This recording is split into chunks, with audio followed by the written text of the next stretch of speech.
La leçon 5.1, l'interprétation de nuages de points.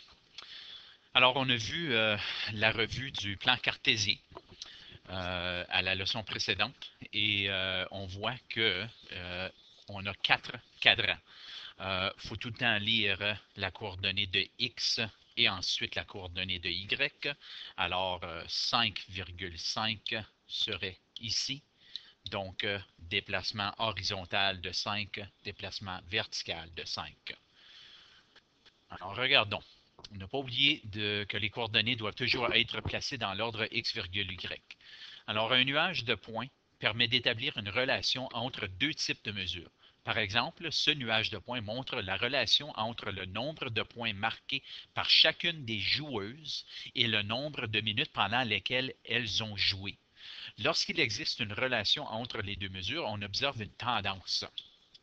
Alors, dans ce tableau ici, on peut remarquer une tendance. Ceci est le montant de temps joué, puis ceci est le nombre de points. Alors, ça l'augmente toujours de gauche à droite, et ici, ça l'augmente, les chiffres augmentent lorsqu'on monte. Alors, on voit que les joueuses qui ont joué très peu de temps ont compté très peu de points.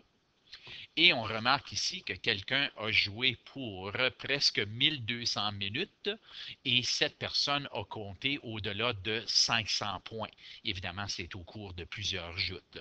Alors, la tendance qu'on voit ici, c'est que le plus qu'on augmente le montant de temps joué, le plus qu'on compte de points.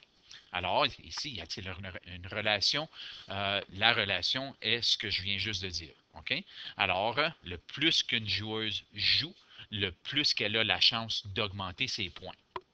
Alors, ça, c'est un nuage de points. Les points représentent quand même la relation ou une tendance. Ici, on remarque que lorsque le symbole d'une ligne brisée apparaît sur l'axe d'un plan cartésien, il indique qu'il manque des nombres dans l'échelle du plan. Alors ici, les lignes comptent par 20. Alors ceci, c'est 100, ça c'est 140, mais, puis ceci, disons, ce serait 60, mais on est allé de 0 à 60 et on a brisé la ligne. C'est juste ça que ça veut dire. Alors ici, ça, le tableau représente la taille et l'âge des élèves. Leur âge est sur l'axe des X et leur taille est sur l'axe des Y. Puis encore ici, on remarque une tendance.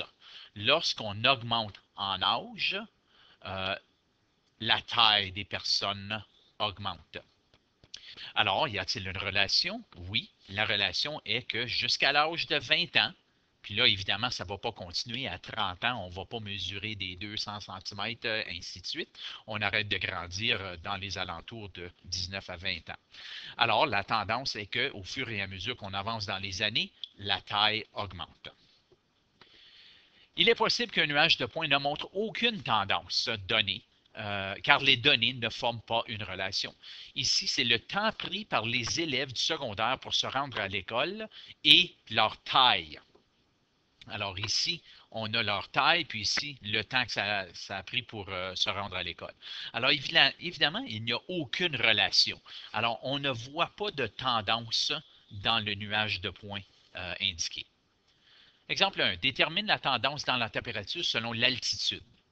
Alors ici, on demande que représente le point D. Bien, premièrement, sur l'axe des X, j'ai la latitude, donc ça c'est son positionnement de nord-sud, ainsi que la température. Alors, le point D représente qu'à une latitude de 46 degrés nord, la température serait environ 3,6 degrés Celsius. Que représentent les points E et F? Bien, E et F représentent la latitude de 48 degrés nord. Les deux villes représentent deux températures différentes, car ils ne sont pas au même endroit, mais ils ont le même degré de latitude. Ensuite, que représente le point G? Le point G ici, c'est à une latitude de 50, la température est environ moins 2,3 ou 4. Et c'est ce que je voulais qu'on écrive dans ces espaces-là. Vous pouvez aller plus en détail, ainsi qu'il y a des problèmes aux pages 154 jusqu'à 156 à compléter.